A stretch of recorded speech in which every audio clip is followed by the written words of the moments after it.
Alrighty. Greetings. Welcome back to Blackburn News, where everything is connected. How y'all doing?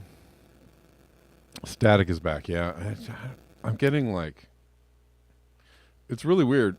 Hold on one second.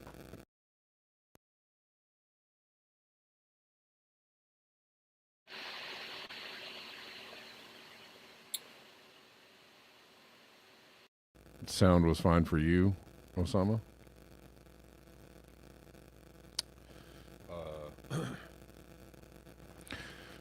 Most days I don't get any of this like phone interference, and then some days it's like super heavy. Right now it's really heavy. I don't know why. Sound is fine. Was, still is okay. Sound is okay. All right, we're live on Rockfin, YouTube, Callin, and on Twitter.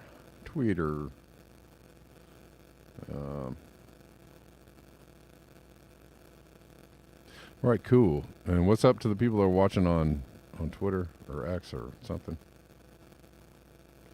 At some point, everybody's just gonna call it X. I don't know. Well, Delene, I don't know. It might be something going on your end. I don't know.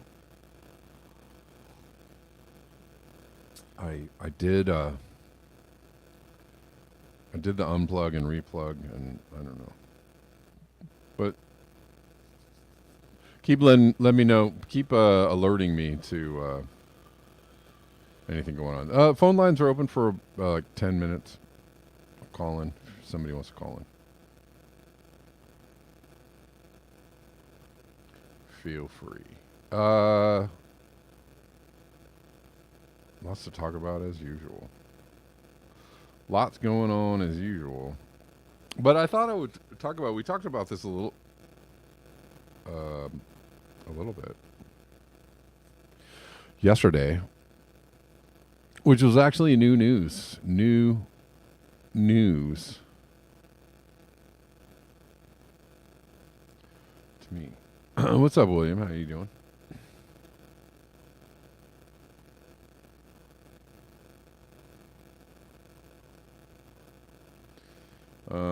Let's see.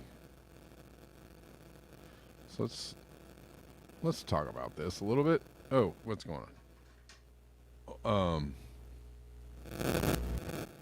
Shoot, I'm getting a lot of static from my phone. William, how you doing? Hey, man. I wanted to mention a couple of things. One, I settled with SDG&E, San Diego Gas and Electric, in a wildfire incident on a property I had with my ex for $879,000. You settled? Is that what you Yeah, said? San Diego Gas and Electric. Yeah, we lost a couple buildings, went to our orchards. We had a farm I was transitioning to organic Okay. at the time. And the reason I mention it is their claim, as it came out, there were fire chiefs in the area. They claimed they saw it was all power line issues, power lines that broke, power lines that weren't maintained, proper tension or tensioners, and also that baby tree hadn't pruned back the branches because we were at 2,000-foot elevation up a dirt road. So these were the high tension power lines. Also, there was that was the claim. Now, I can only tell you they did settle for that amount. So that's years ago. This was, let's see, 2000. I was through two wildfires in 2003, 2007. So I was at the Lazy T Ranch at the time. At one point I was at a monastery I used to live on, SelfRealization Fellowship. Went all around that whole area. The fire trucks were parked all along Old Wagon Road. I should say Okehita Grade Road. Stage there, SelfRealization Fellowship. Where have I heard that name before? What is that?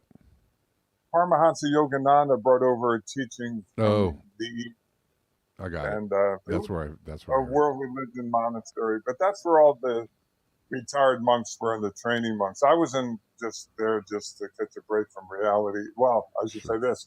get away from, normal, what we call everyday insanity. You know what I mean? Sure. I was there for about 4 years for the most part. We all need a break sometimes. I never So, intended to be a monk. yeah. Oh man, I was so sick. I was in the construction business, operating heavy equipment. I just got tired of the whole rat race. But anyway, so yeah, that was an interesting experience. All religions were recognized. It wasn't specific to any one religion. You didn't have to be Hindu or Muslim or Catholic There's a or lot of Christian. those these days too, where a lot of organizations that are kind of all inclusive seems to be more of a thing, which I think is good. Yeah, I think it's good. he brought that over in the early 1900s. So he passed in 1952. So this is brought over a long time ago. But anyway, so it was a good. I met people from all over the world. It was a great experience to meet people from all over the world, different religions, and it made me really having one-on-one contact with Muslims, Hindus, people from Buddhists. Everything was a great experience. I have to say that Yeah. was, Cool. you know, we're all trying to do the best we can and want harmony. The vast majority. It's the rulers, those crazy banksters, Kevin. You know what I mean? That's screwing everything up. Those secret societies that JFK talked about. But Yeah. I know you want to move on. There was a lot more that you mentioned yesterday, but I know you got a show, and I don't want to tie it up. It's all good. It's all good. Well, thanks for calling in, man. And maybe we I don't know. I might switch over to Rockfin. It depends on yeah. where this goes. It kind of I try to structure the show and lead it in a certain direction, but half the time it's just wherever it goes. So Got it. I did want to Well, talk about some things listen, that would probably be Rockfin specific. So whenever you go to Rockford, I'll call in and say, all hello, right. shout out to Shalal, brother. Yeah. I see him listening and calling. Yeah. All right, man. Thanks for Thank calling. you. Peace. You're welcome. Bye. Well. So yeah, let's look at this. Who was it that asked me? Was it something in the water? Somebody asked me whether I could smell the ocean when I was swimming in it, and I thought it was a funny question at first, and then I realized the smell is a lot less oceany these days, and that's true. As oceans become acidic, they produce less of that ocean scent, which contains compounds that help clouds form, and that means more sunlight and more global warming. I know. God dang it! I don't want. Next time you're at the beach, take a deep, long sniff. That special coastal scent might not last forever while you're at it. Put on some extra sunscreen. As the smell dwindles, cloud cover could too. Man, I wonder too.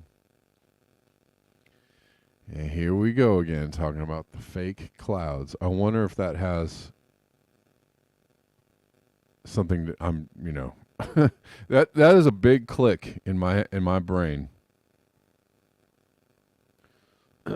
Big old click in my brain, right? We're not producing as many clouds, right? And so maybe there might be a need. There might be so many different needs for putting clouds up in the sky. Again,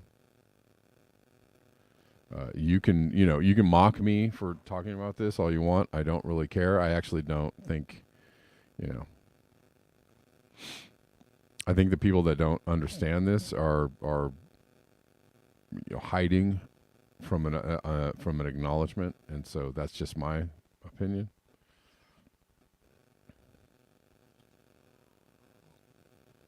Hiding, from acknowledging something that seems super obvious. But anyways, and then on top of that, the cloud cover is dwindling, and we wonder why the UV is so high. We wonder, right, that the sun is hotter. And I know that's a different process. That's not clouds. That's like ozone. But still, all of that together, right? There's got to be. I'm wondering if that affects ozone too. I don't know.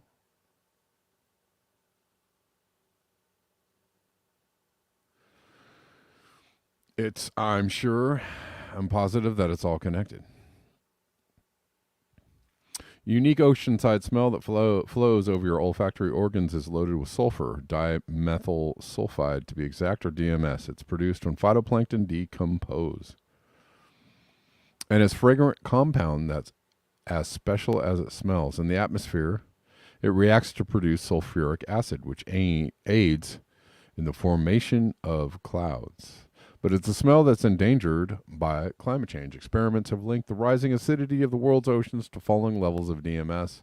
A paper published online Sunday in the journal Nature Climate Change warns that ocean acidification could reduce DMS emissions by about 1/6 in 2100. 2100! Oh my God. How old is this article here? I wonder. Oh, 2013. Dang. Yeah, they were still deep in the 2100 in 2013.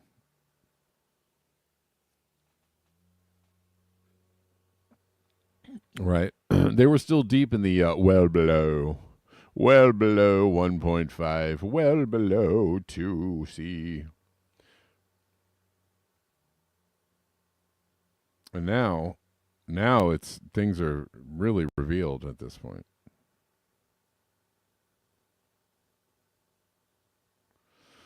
Deline says the waste from Fukushima's tsunami and meltdowns on March 11th, 2011 was on the shores of California in a week, i.e. radiation.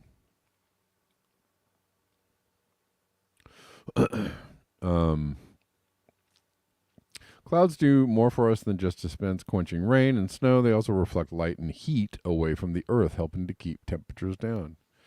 If there's not that many clouds, maybe you could just make some clouds. Oh, contrails turn into clouds. Gee, wonder if we can just turn some things into clouds. Some contrails into clouds. They know all about this. It's just, if you don't think they don't, you're delusional. In my mind, in my opinion. And, sorry if I'm offending you, but, wake up. Marine DMS emissions are the largest natural source of atmospheric sulfur, and changes in their strength have the potential to alter the Earth's radiation budget. On a global scale, a fall in DMS emissions due to acidification could have a major effect on climate, creating a positive feedback loop and enhancing warming in a moderate scenario described by the Intergovernmental Panel on Climate Change, which assumes no reductions in emissions of heat-trapping gases. Global average temperatures will increase by 2.1 to 4.4 C by the year 2100. Remember those days? Remember those hazy, lazy days of 2100 and well below.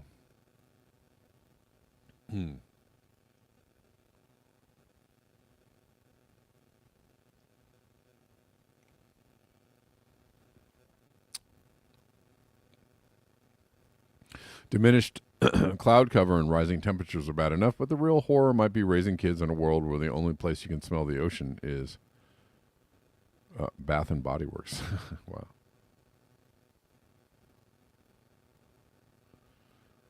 Wow. I mean, thanks for alerting me to this, or at least, getting me to notice something that I didn't notice before. Jeez. I didn't want to notice.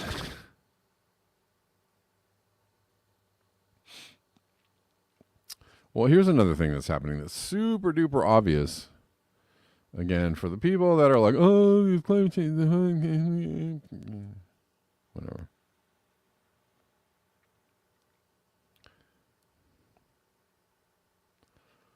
They're doing it to you because of climate change.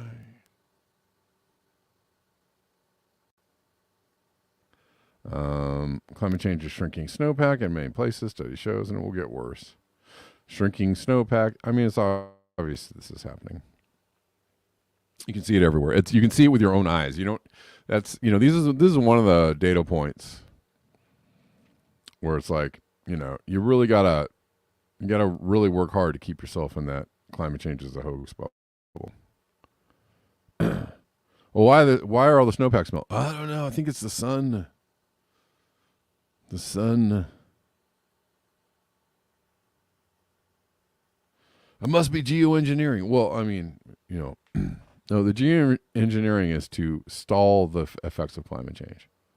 Climate change is what's melting the snowpack. It's not geoengineering. River basins around the world that were once regularly snowbound are increasingly seeing their snowpack shrink, and climate change is to blame. A new fuddy-duddy study found many of the world's most populous basins are hovering on the precipice of a rapid snow decline, concluding the study of snow amounts since 1981 in Wednesday's journal Nature. It's because the study found a key threshold for the future of snowpacks in the northern hemisphere, 17.6 degrees or minus 8 degrees Celsius. In places where the winter temperature average is colder than that, the snowpack often survives because it's cold enough. But areas warmer than 17.6 degrees for a winter average tend to see their winter wonderland dreams melt like the Wicked Witch of the West. It's very just stellar writing, and it's happening fast. You're potentially in this regime of just really rapid and accelerating losses with warming. And this is happening. It's happening everywhere. Yes, I know there's record snow in some places. Oh my God. But a lot of places there are record, there is no snow. Actually, I heard this.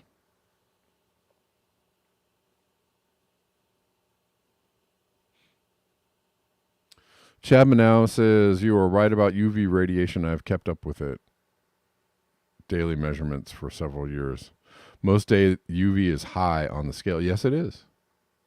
If you pay attention to the UV, it does go down a little bit in the winter. But most of the year, if you pay attention to the UV in most places is high, and it's always high, and that's not supposed to be. That's also something that is not natural, not naturally occurring. That is not supposed to be happening, and poses a great danger to people's health. I talked about how people that work outdoors already understand this. I see gardeners, construction workers, other people that work outdoors, fully covered head to toe. Everything, even their face sometimes. Even if it's hot, super hot, especially when it's hot, because that's when the UV is really high. Covered head to toe because they understand it's a dangerous world out there. Most past studies have looked at snow cover, which is a simple measurement of whether the ground has snow or not. Oh, what I was going to say, a lot of places are marking or reporting lack of snow.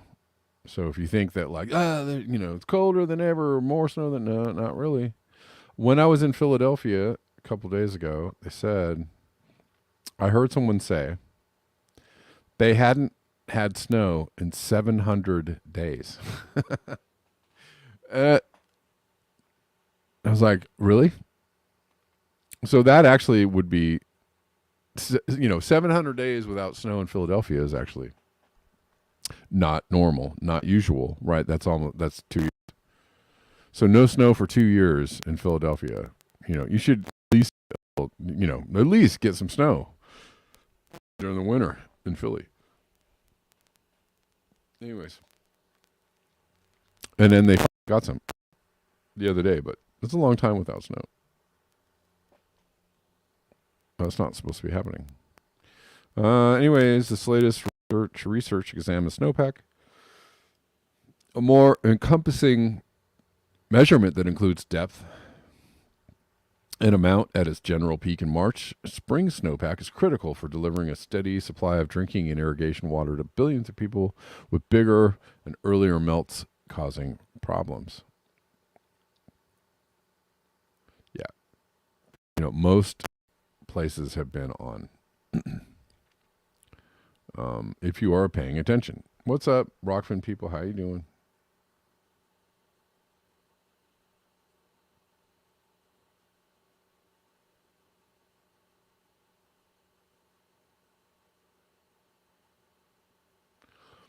Denver bringing the links again. Thank you.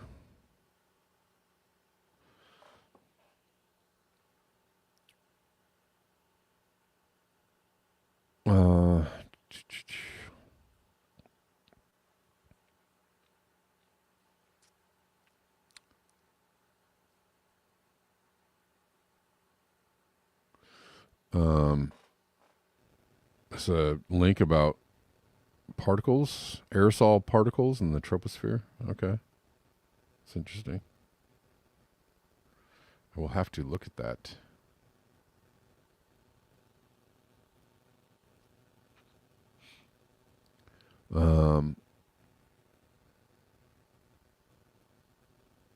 Creative Experiment says Tesla is getting stuck in the cold with dead batteries.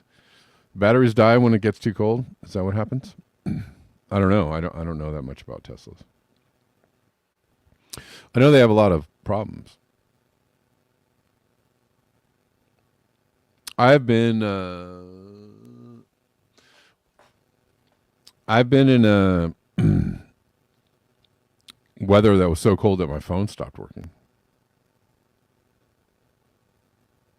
Which is actually not that, it wasn't that cold. I think it's like below 20 degrees. Phone, at least my phone at the time stopped working. It's too cold.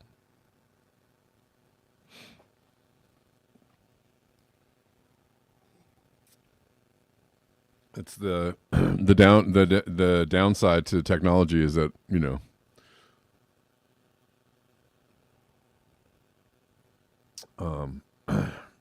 quite a bit of technology doesn't work in extremes of weather, just like, you know, humans, right? We live in the Goldilocks zone of human civilization developed in the Goldilocks. Well, even the technology that we create that is so super amazing and awesome, a lot of it also has to exist in the Goldilocks zone to operate. You get out of that Goldilocks zone, either too hot, too cold, too whatever, too wet, too something. Things don't work anymore.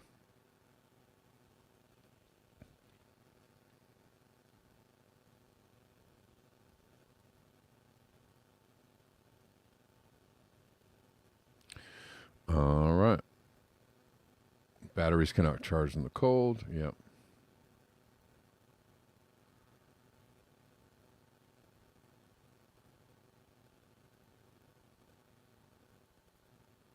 Rich Diana says an EV loses 20% of range at 32 degrees, but don't quote me. I could be off.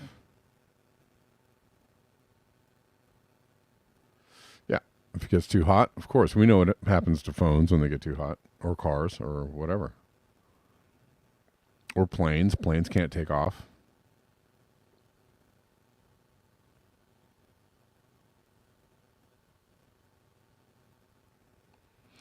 Yeah. But we know that the cold can do weird, wild, wacky things to shoo-wee.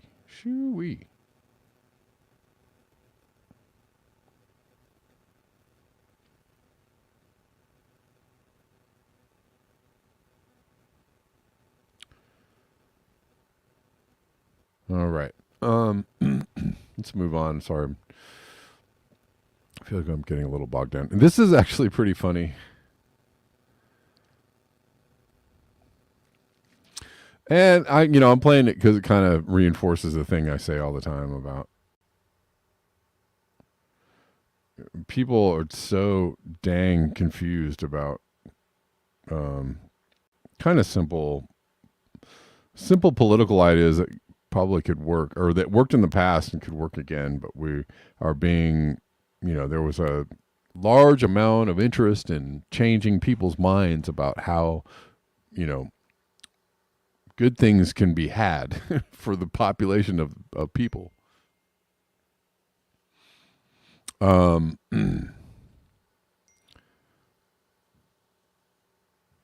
And right, people lament, oh, the past, it was better in the past. And it's like, oh, you mean the past where we had socialism? You mean the past when the government was tasked with doing, things to help the environment, or passing right, so people could stop breathing in clouds of smoke, or putting filling their cars with lead laced gasoline, or buying lead laced products, right? Like they're Anyways, I'm not saying it was all great, and we make progress, but we're losing a lot. The whole idea about the government's bad and all the people are bad and everything. Well, everything is captured now. Everything is corporate captured. Nobody has faith in public institutions anymore. They don't work anymore. So now we're saying just get rid of those public institutions that are supposed to work for us instead of maybe reform them or change. Oh, you can't reform them. You can't change them. You can't do it. And I'm not necessarily saying go out and vote. That's not necessarily what I'm saying. But wouldn't it be great if we lived in a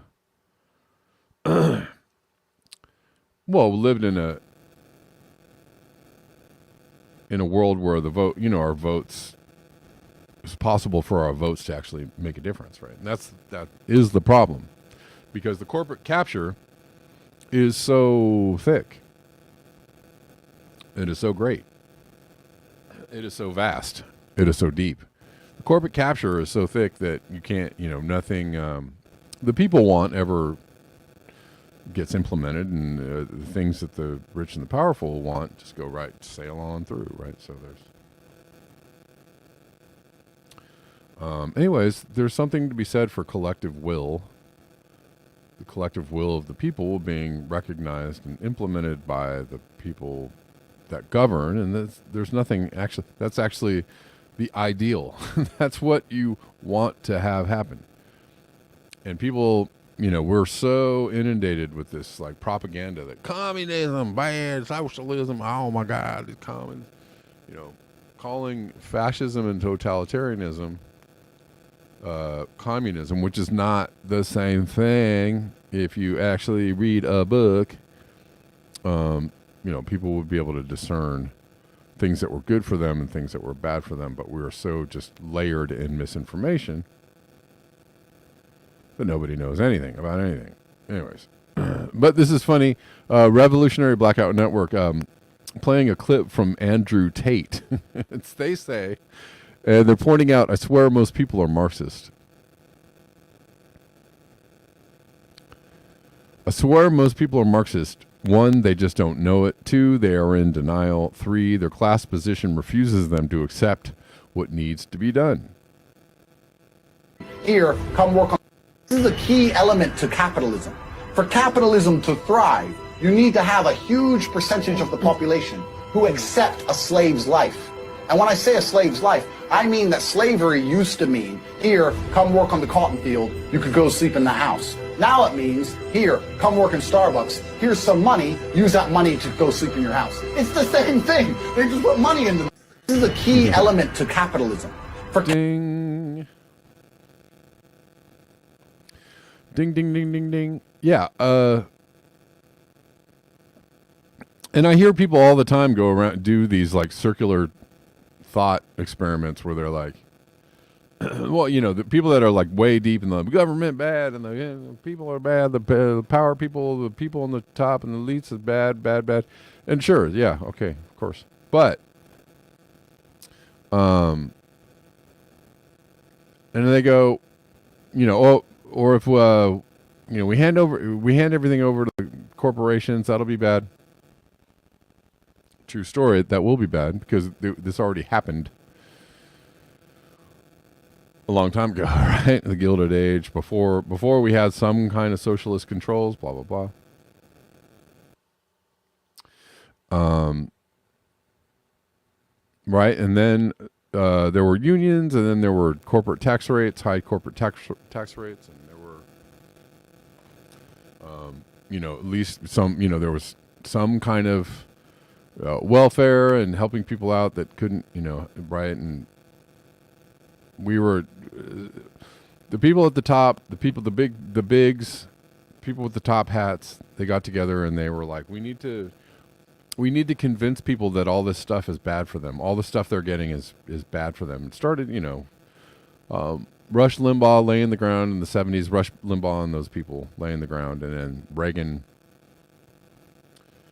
coming back in and taking a wrecking ball, starting with the wrecking ball of the socialist state and just continuing on forward. And now the Democrats and the Republicans are both hand in hand destroying the social safety network. And so we're going back to the income inequality is worse than it's ever been. Probably I hear people saying it's worse than it was during the Gilded Age, or during the before the Great Depression, etc. Anyways, but you hear people lamenting about how bad things are, and their excuse is always that the government's bad, when it's actually the government is just not serving our interests anymore, or less. Now they are fully serving. Now they're fully captured and bought by the people in charge, and that's by design. We could change it if we wanted to. We could, if we had a collective will. If we weren't comfortable sheep. If we weren't just sitting around going, "Wow, hope this changes. This is getting really bad. Golly, maybe we're going to watch another documentary about how bad it's getting. That'll surely change things." Anyways, but I like this post from Revolutionary Blackout at work. Anyways, he goes on to say the fact that Andrew effing Tate understands this shows that Marxism is a rock-solid science, and that's the real reason capitalists are afraid of it. Of course, that's why. Duh. That's about as obvious as snowpack melting due to warming. About as obvious, right? In the past, there were actual leftist governments. There were actual, socialist, communist, people serving leaders and governments that got brought to power in the past, and the United States, went around the world stomping these actual socialist countries out. While we were actually, why we had some limited socialism ourselves, but we didn't want other people experiencing. We didn't want, good, positive examples of socialism happening in the world, because there'd be bad advertising for what we wanted to do. Anyways, these are simple ideas, and people have completely convoluted the meaning of them. They don't understand what they mean anymore. They don't get it. They're constantly propagandized, even by alternative, the people that are telling them the truth. This guy's totally independent and alternative, and he's telling me the truth. It's funny too, because I'm hearing on other channels all of a sudden this realization or acknowledgement that independent media is co-opted. And I was like, you some of y'all are co-opted and don't even know it. Some of y'all are repeating ideas that fucking Rush Limbaugh, put out there 40 years ago, and you think it's like, edgy. It's like, all right, cool, all right, that's great.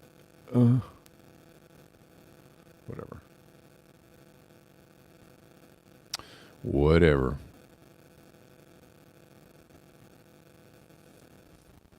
Anyways, he says, capitalists are afraid of it because it's dangerous to their parasitic position in our society. If you don't call yourself a Marxist because you hate labels, I get it, but you're a Marxist. Or if you're, you hate communism because communism bad and blah, blah, blah. Well, anyways.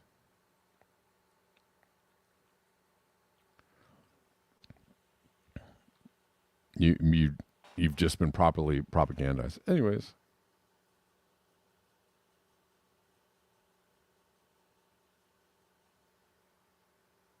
Have fun with that. I mean, eventually. Shoot. Where else are we going to go? I feel like. Well, okay. Poppy sent me this. I don't know. It's not too long of a read. And it kind of this seemed like something like a chapter. Rishina, you're a democratic socialist. Small, yeah. Well, I'd say I'm a democratic socialist too, but we're so far from being able to experience anything like democratic socialism. We don't, and of course, things are real bad on the corruption, end of the spectrum.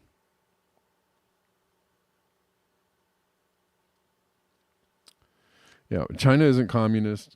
Yeah, creative experiments. Right. People are so afraid of the communists. They're not communists. I mean, it's kind of a bastardized, the model is communism, but the reality of it is totalitarianism. It's not. It's just state control. That's not. Anyways.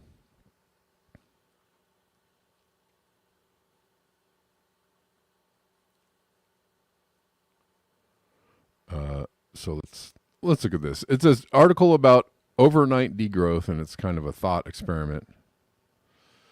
And there's not, there's ideas in here that make a lot of sense, and they can only really be implemented if people, if people give the government the authority to implement these things, and if they understand and accept these things are good for them, not bad for them, right? And so we're kind of far. The gap of the understanding is, kind of far away. The degrowth movement is gaining momentum. You probably read articles about it and thought, yeah, that makes sense, but it'll never happen. And today you'd be right. Any government that tried to introduce it would soon become like a parrot, like the parrot, and ex-government. However, we all know that infinite growth on a finite planet is impossible. Perhaps you've read one of the reports showing that environmental damage can't be decoupled from GDP. COP26 shows there's no time to wait for a large number of countries to agree on meaningful action. And again, to a lot of people, this sounds like, well, that's what the World Economic Forum is saying, and we don't like them. No, yeah. It is what they're saying, but their answer is the wrong answer. Their idea is that corporations will all band together and do, the laughable idea that corporations will band together and do the right thing. And they're kind of talking about, like, not states and governments banding together and doing the right thing. They're talking about corporations or the corporate state being the driver, which is actually, that is absolutely retarded. But, right? Because corporations are not going to do the right thing. Corporations are the thing that are driving the destruction. So they're not going to do the right thing, and they can't do the right thing because the purpose of the corporation is to do absolutely the wrong thing. To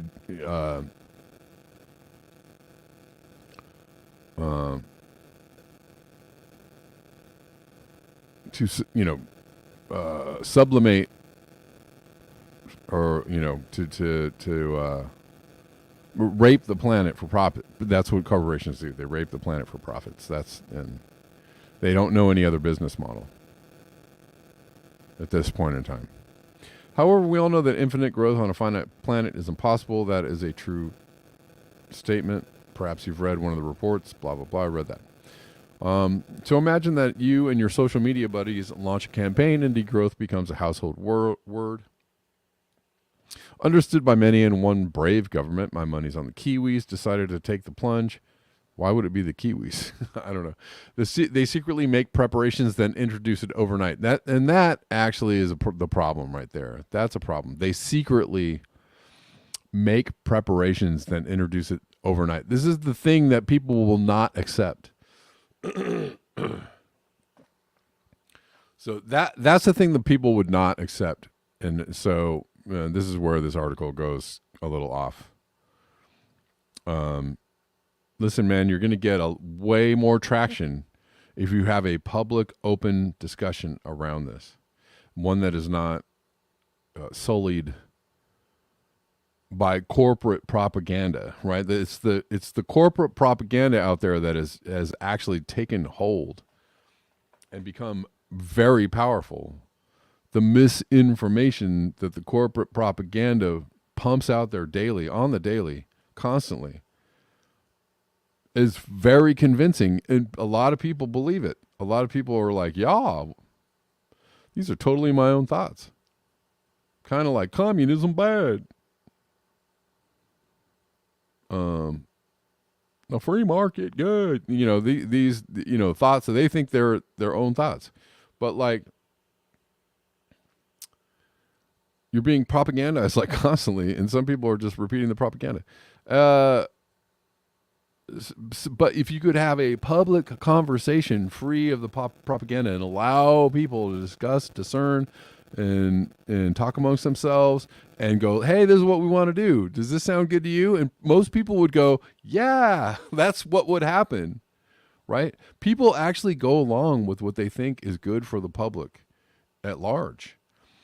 But if it's the wrong thing, that makes people resist and become extra suspicious.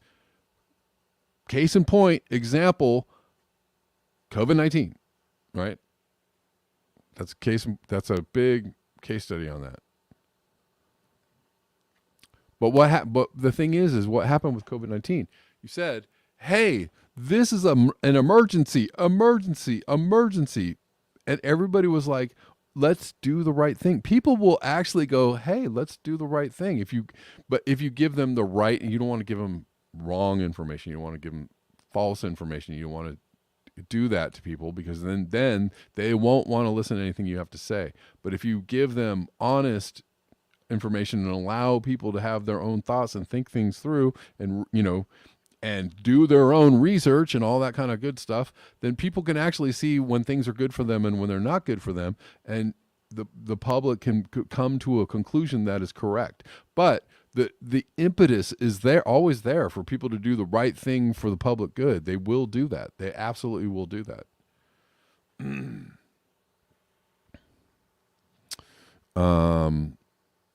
Anyways, I don't know who this is. Johnny, what's up?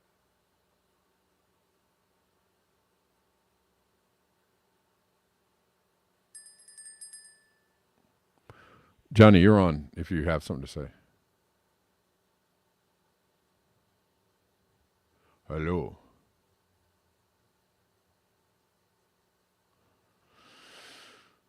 How about now? Yeah, you're on. Okay. Yeah. Yeah, sometimes I'm getting the hang of this thing. Sometimes you gotta mute and then unmute for it to turn on, right? Yes. So I think your point is that you think naturally people will do the right thing, and will recognize what's good for the public. And the people are. So Yeah. May I ask you a question? Uh-huh. Do you think that most people in America lean left or are center? Because I honestly don't think they lean right. I think that they're either center or lean left. I actually agree. No, I actually agree with you. Most people lean left. Most people are into so if you ask,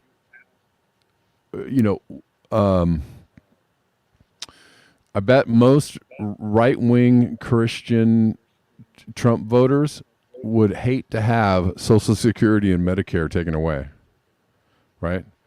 They absolutely would not be okay with that, which means they absolutely love some socialism, right? They,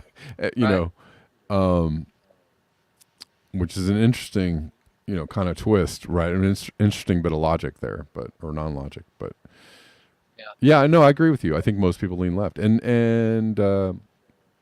we saw. So another case study, I guess, would be 2016 when Bernie Sanders was running, and he was incredibly popular, right? His message was a collectivist message, right? It was a people powered message. It was anti-corporate,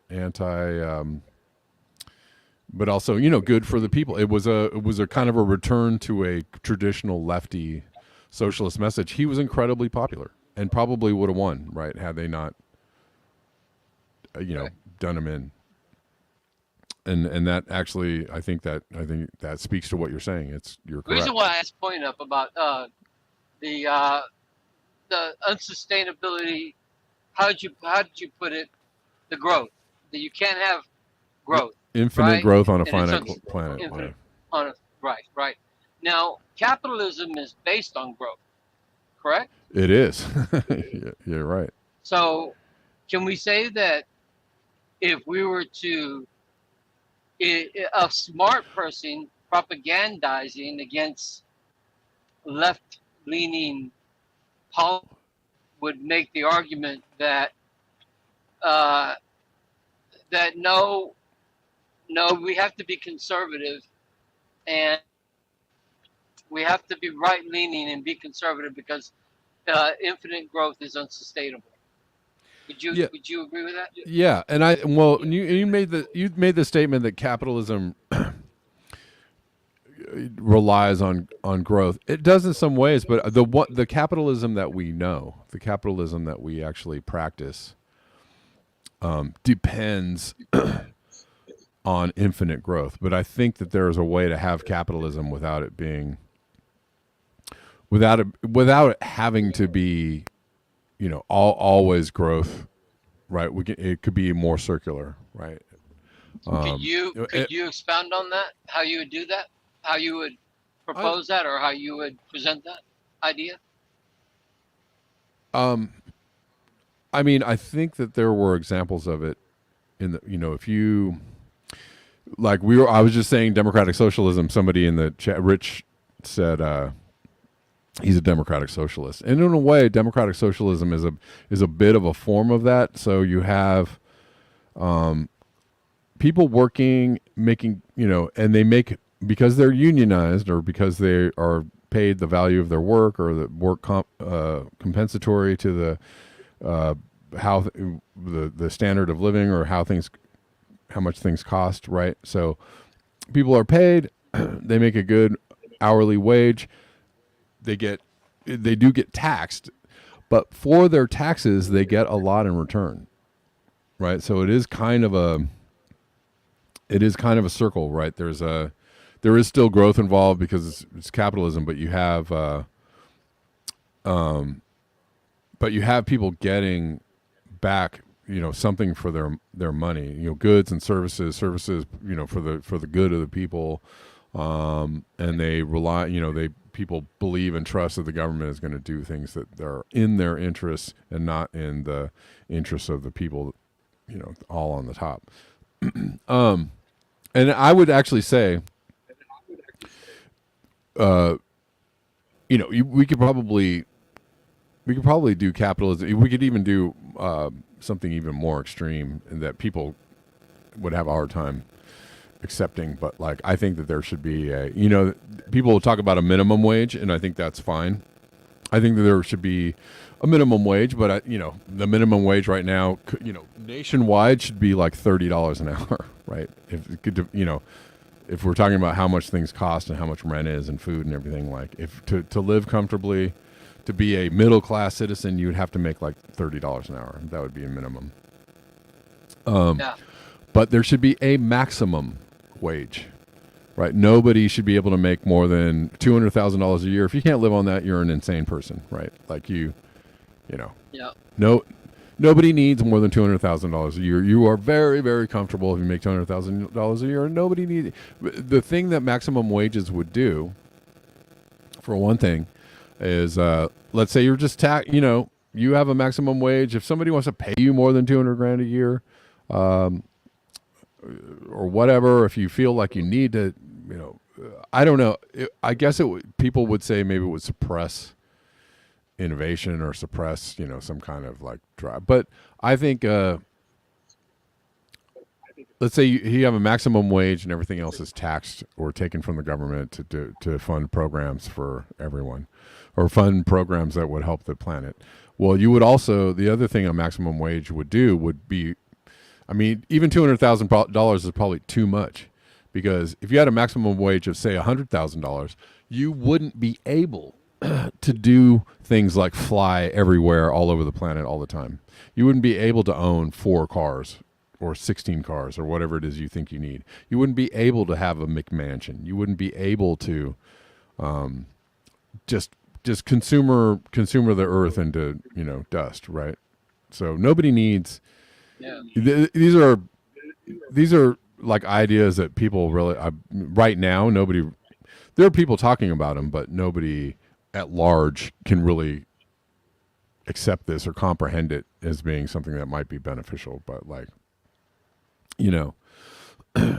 sure, maybe everybody should have you're right. Huh? Oh, you broke up there. Go ahead. You broke up really bad. I didn't hear what you're saying. Yeah, I think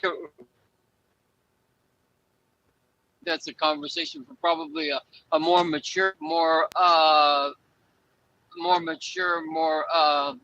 I evolutionized society sure. where we've gotten over, you know what I mean, much later, right? Because it does make sense, right? Because if we can say that rich people buying governments is obscene, we can make the argument that that in order to sustain our environment, sustain our living, in a finite planet, then it would make sense that so many people should only be able to consume so much. Yeah, absolutely, that's. Yeah. I mean, think about what that would do for not just the environment, but everything. If nobody was worth, nobody could be worth more than a certain amount of money.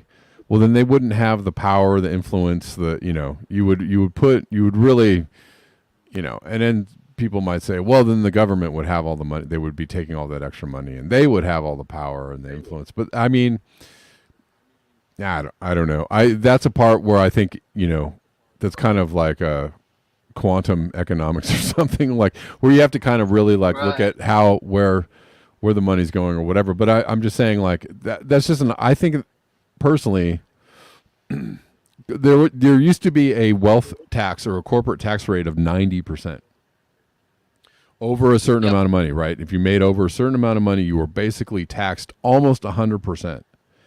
So that is exactly what that's kind of a maximum wage in a way. So at some point, it's like it doesn't really make sense to keep going if you have $200,000 or $300,000. It just doesn't make sense to keep on going, and there would be you would de-incentivize the reasons why people would want to accumulate all that wealth and then all that power and then buy all the politicians to keep on accumulating wealth and power. Like it would kind of, and that's just one part. I know it's extremely complicated. The world economy or the national economy is very complicated.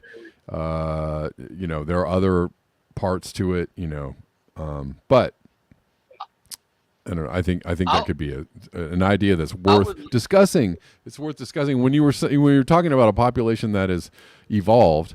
Well, so we don't get to talk about these things because we're not allowed to talk about these things to allow people to actually discuss these things. Kind of like overpopulation, right? Overpopulation is a problem, but it's been demonized on the left and the right. If it's on the left, you're a racist. On the right, you're a kook. You're Bill Gates or you're Klaus Schwab. Nobody gets to talk about depopulation without being labeled an absolute, monster, and that's, and that's unfortunate because it's actually an intelligent conversation to have, and it doesn't equal you want to kill. Who are you going to kill first? People will say, "Oh, you talk about overpopulation. Who are you going to kill first?" No, that's not what we're talking about. Just calm down and let's have a conversation about it. Right. And there are so many things we could be having conversations about, but everybody has these knee-jerk reactionary, oh hell no, can't talk about that. Then people are taught to think that way, and that's why we can't have nice things. The overpopulation thing. The problem I have with the discussion itself, and this would come along with climate change. It would go along with COVID. The problem I have with all these topics and all these ideas and understandings of how the world really works is that we can't trust who we're listening to, Yeah. because we intuitively understand by now that college university professors that are being paid by special interest groups Yeah. to put out studies are not to be trusted. And Yeah. it's all about, and it's a circular thing, the money buys the politics, right? So, uh, it's interesting. You caught my attention, Okay. because of what you said earlier, the fact that, my my mindset right now is, what are the objections towards a very particular strategy in overcoming the neoliberal era that we are currently under? What would be what would be the propagandized? What can you foresee? Because there are many, Yeah. arguments and many propaganda that people can use to fight against the opposition party fighting neoliberalism, right? And that caught my attention, because they can make the argument, oh well, you know, you uh, you want capitalism to just spend and think that capitalism and go grow and grow and grow and grow, and it can't be that way, you can't realistically have that kind of capitalism.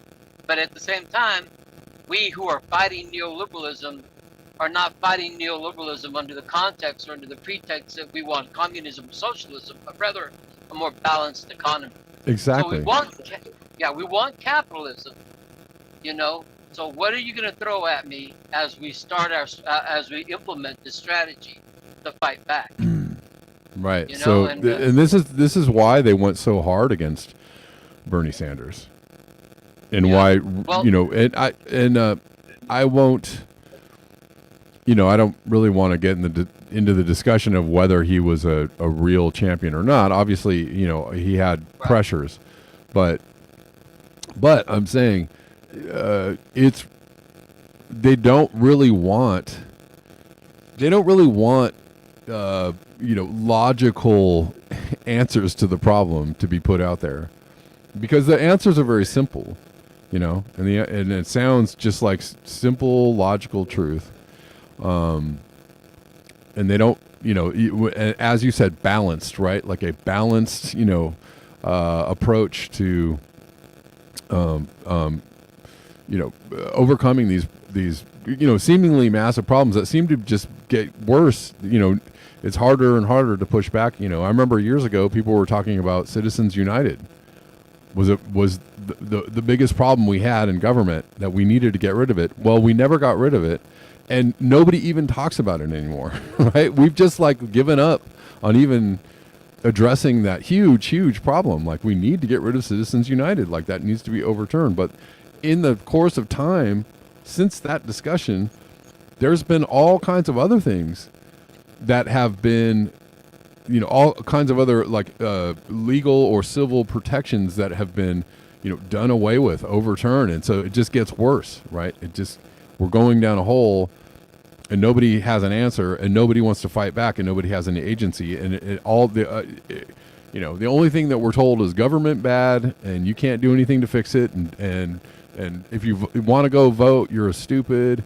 You right? Like, it's just, there's no answers, and nobody can talk logically about it. And and if you're talking logically about a path forward, people shout you down. And that is just, we're in a really bad space, because we can't even have conversations like you and I are having, right? Like, what would be the way to go forward? What is the mechanism to which we could probably chip away at this and make it better? I don't know. I believe I've come up with the strategy and the mechanism to fight back. Okay. And a very powerful one, and I've been talking about it for a while now. It's radical. Okay. It's radical, but it's logical. But the thing is that, to your point, people turn you off right away. They don't want to listen. They're not interested. Right. But I'm trying to find a way to present it in such a way that says, yeah, okay, I'm willing to listen, it's kind of difficult. Let me explain it really quick and as briefly as I can, right? As Okay. more broadly, in broad strokes. Here's the idea. We need four things to get our country back from the neoliberals. Number one, we need to understand what we're fighting. Neoliberalism. Most people, if you ask them, they can't define what it is. They don't know what it is. But yet it's crucial to understand what we're fighting against. Number two, we need to give the people an alternative to the neoliberal ideology that we've been under for 40 years. And number three, we need the first steps, the most important step towards getting back to what I call decency, a decent society where it's balanced, right? That would be free and fair elections. Yeah. And lastly, we need the power to implement this change, this what do you call it? The word it starts with a P, paradigm shift. Sure. We need power. So all those four things. So how do you condense those four things in a quick 10-minute conversation? I think it's next to impossible, but yet it's essential. I've actually taken out the first two. Again, I believe that it's crucial and important to understand what we're fighting and the alternative. But I think you could actually bypass the first two and get to the third one, because the third one, the idea in fighting for free and fair elections, would do it for most people. They say, yeah, I'm all for it. We all are in agreement that we don't have a government of, by, and for the people, and free and fair elections, would do it. Well, at least a step in the right direction, right? Yes, but here's the difficulty. Here's the difficulty, though. How do you get free and fair elections?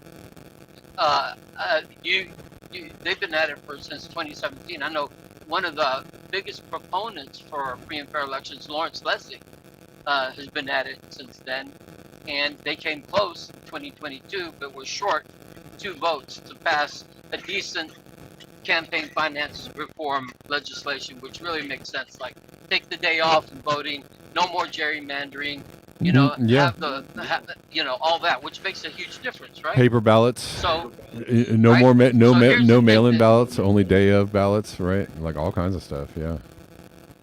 Here's the thing that turns people off. When I say, but you can't do it without power. You have to have a show of power. And the only power we as the people have here in this nation is with me. With me. Right now, driving down the road on a semi-truck and a trailer behind me. We all know that once the truck stops, everything stops. But why would the truck stop? There you go. Trucks wouldn't stop unless they're asked.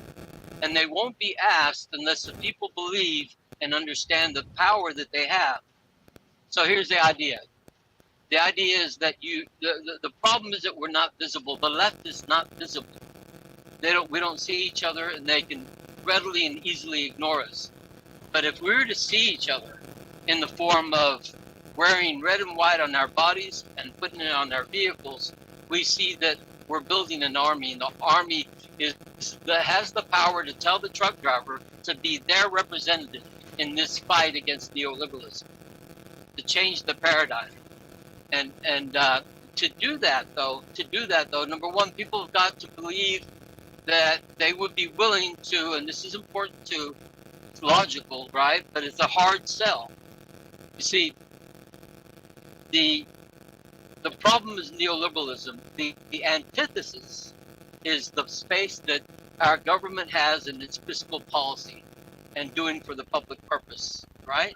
Yeah. And once we understand and believe that there's nothing that the federal government cannot afford, then the one thing that we can do, and this is going to be a hard pill to swallow, but it makes perfect sense, and this is the hardest thing, I think, is to tell people, listen, we have till Labor Day 2026 for the federal government to pass the Free and Fair Elections Act, or I forget the name of it right now, and also 2 things. We're only asking for 2 things, free and fair elections and a vote, not to pass, but just a vote on Medicare for all. If we don't get those 2 things, then all the truckers on behalf of the people who are all visible, driving down the road, telling the trucker, stop that truck for 60 days.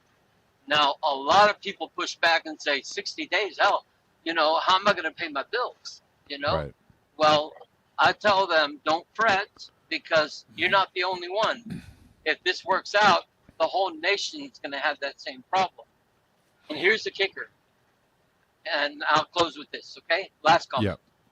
Here's a kicker. If we understand modern monetary theory, how federal finance actually works, then we can tell, we can say to ourselves and we can make the contention that if a corrupt government can bail out fraudulent bankers to keep them from going to jail, then a decent government can bail out a whole nation 2 months in debt, fighting for what is right, fighting for the sovereignty of the country. What are your thoughts on that? Yes, I mean we could do if we had the power to force the government to make better decisions, and we actually do. So what you're describing is what they do in Europe all the time, right? What the farmers are doing in Germany, what the Dutch farmers are doing, what farmers are doing in France, right? Like what people like. I have a friend who's French, and he told me years ago, 30 years ago, 40 years ago, he's like, man, if the government tries to do anything or get one over on the people, they shut the whole country down in a second. And it's a regular thing in France for people to just get out on the street and just shut everything down. And we need to be able to. There was a time in this country's history when people used to do that, just that, right? There were boycotts and marches, and there were people out in the streets and people willing to go out and put their bodies on the line and shut everything down. And we don't have that, we don't have that impulse anymore. We just don't have that. We don't have that ability to get together, right? And exert our collective will. And if we did, we would see things changing very fast, I think, because anyways. But thanks for the call, man. I gotta let you go because I gotta end the show. But I really appreciate it. Really good thoughts, man. I appreciate the conversation. Yeah. Yep. Sure. Thank you. Yeah. And we'll talk again. Thank All you. right, Bye-bye. man. That was a good call. That was a great call. All right. Well, we'll leave it there. France does have a neoliberal in charge, but the people are not happy, right? The people are not happy.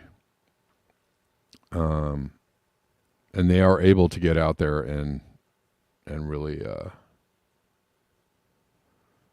at least really, really shut things down. And at least exert some power. It's heartening. It's heartening to see. You could also say in Canada, right, the trucker thing, and they tried to make all the truckers seem like they were all racist and stuff and like whatever. But the trucker thing in Canada was actually quite powerful. Quite powerful. Did they? It seemed like on the surface that they got beaten back, but they really did. I think they did expose, the government for being the fascist, hiding under a neoliberal, fascist government for what it was. Anyways, here we go. Well, anyways, guys, so if you enjoy the show, if you enjoy this content that I bring to you every single day for free, 99.